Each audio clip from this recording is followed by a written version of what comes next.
रूस और अमेरिका को कैसे बैलेंस कर रहा भारत?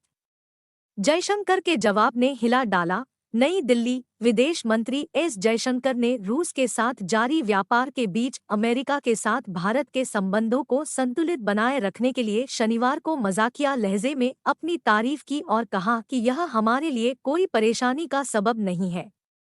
दिलचस्प बात यह है कि जयशंकर जिस वक्त म्यूनिख में एक सुरक्षा सम्मेलन के एक सत्र में यह टिप्पणी कर रहे थे, उस दौरान अमेरिकी विदेश मंत्री एंटनी ब्लिंकन और जर्मनी की विदेश मंत्री एनालेना बेयरबॉक भी वहीं मंच पर मौजूद थे। जयशंकर से सवाल पूछा गया था कि रूस के साथ व्यापार जारी रखते हुए भारत अमेरिका के साथ अपने बढ़ते द्विपक्षीय संबंधों को कैसे संतुलित कर रहा है। इसके जवाब में उन्होंने कहा, क्या यह एक समस्या है? यह एक समस्या क्यों होनी चाहिए? मैं इतना स्मार्ट हूं कि मेरे पास कई विकल्प हैं। आपको मेरी तारीफ करनी चाहिए। उनके बगल में अमेरिकी विदेश मंत्री ब्लिंकन बैठे थे। यह पहली बार नहीं है कि विदेश मंत्री एस जयशंकर ने सस्ता रूसी तेल खरीदने के लिए भारत के रुख और प्रतिबद्धता को जाहिर किया हो।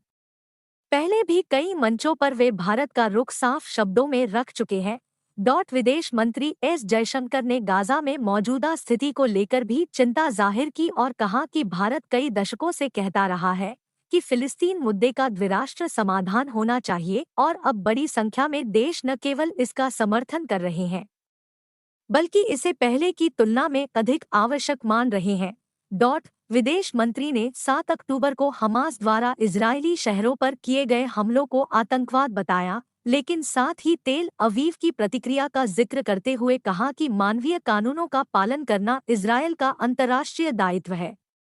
जयशंकर ने कहा कि यह महत्वपूर्ण है कि इजरायल को नागरिकों के हताहत होने के प्रति बहुत सचेत रहना चाहिए।